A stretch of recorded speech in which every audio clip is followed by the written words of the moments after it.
आखिरी है एक उससे प्रत्याशी कितने हैं? सब लोग हम आ रहे हैं, वो नहीं आए ना अगले से निकले।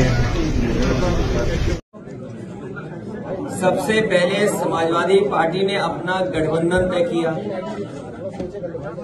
सबसे पहले समाजवादी पार्टी ने अपनी सीटें घोषित की। सबसे पहले समाजवादी पार्टी ने अपना प्रचार शुरू कर दिया। और आप देखना, सबसे पहले जीत का भी जो संदेश आएगा वो समाजवादी पार्टी और गठबंधन का होगा। तो सबसे पहले गठबंधन किया, सबसे पहले सीटों का बंटवारा किया, सबसे पहले पार्टी कैंपेन सॉन्ग रिलीज किया। तो आप पहली सूचना भी समाजवादी पार्टी और गठबंधन की सीट की जीत का आपको सुनने को मिलेगा।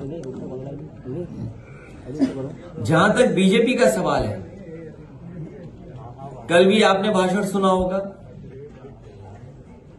जो एयरपोर्ट रनवे का उद्घाटन हुआ वो समाजवादी पार्टी की सरकार में बना, नेताजी के समय पर बना।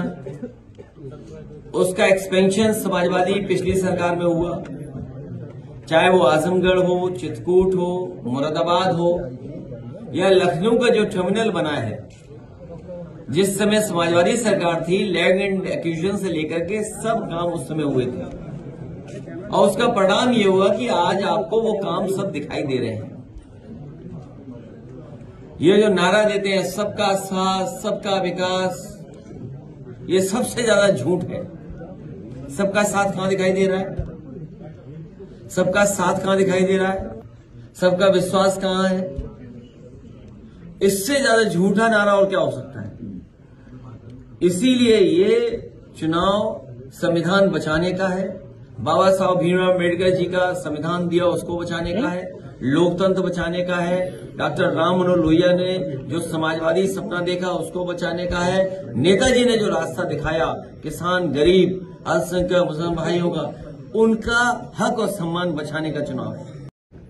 कल भी मैंने कहा था, कई बार कहा, सदन में कहा और फिर कहता हूं मैं, जो लोग 46 से 56 की बात कहते थे, आज बताएं कि वाइस चांसलर्स जो अपॉइंट हुए वो कितने हुए पीडीए, और वाइस चांसलर्स ने जो अपॉइंट किए हैं उसमें पीडीए कितने हैं, जिलों में पीडीए कितने हैं, जिलों की अधिकारियों की पोस्टिंग में कितना पीडीए है।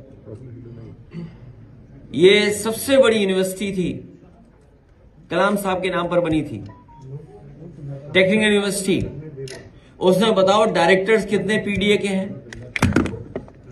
तो भारतीय जनता पार्टी पीडीए का केवल वोट लेना जानती है, लेकिन उनको हक सम्मान नहीं दिलाना चाहती। भारतीय जनता पार्टी जानती है कि 60 लाख बच्चों के भविष्य से खिलवाड़ किया उन्होंने।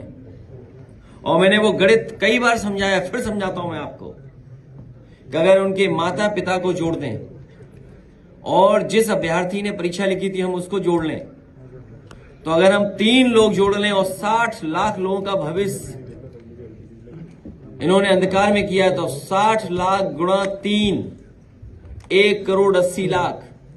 और 1 करोड़ 80 लाख का अगर हम भाग दे देंगे 80 लोकसभाओं से, तो 2,25,000 वोट इनके कम हो गए हर लोकसभा में। ये घबराहट है। सोचिए कि हर लोकसभा में भारतीय जनता पार्टी के 2,25,000 वोट कम हुए हैं। और जो लोग किसान की आय दोगुनी की बात कर रहे थे, क्या आय दोगुनी हो गई?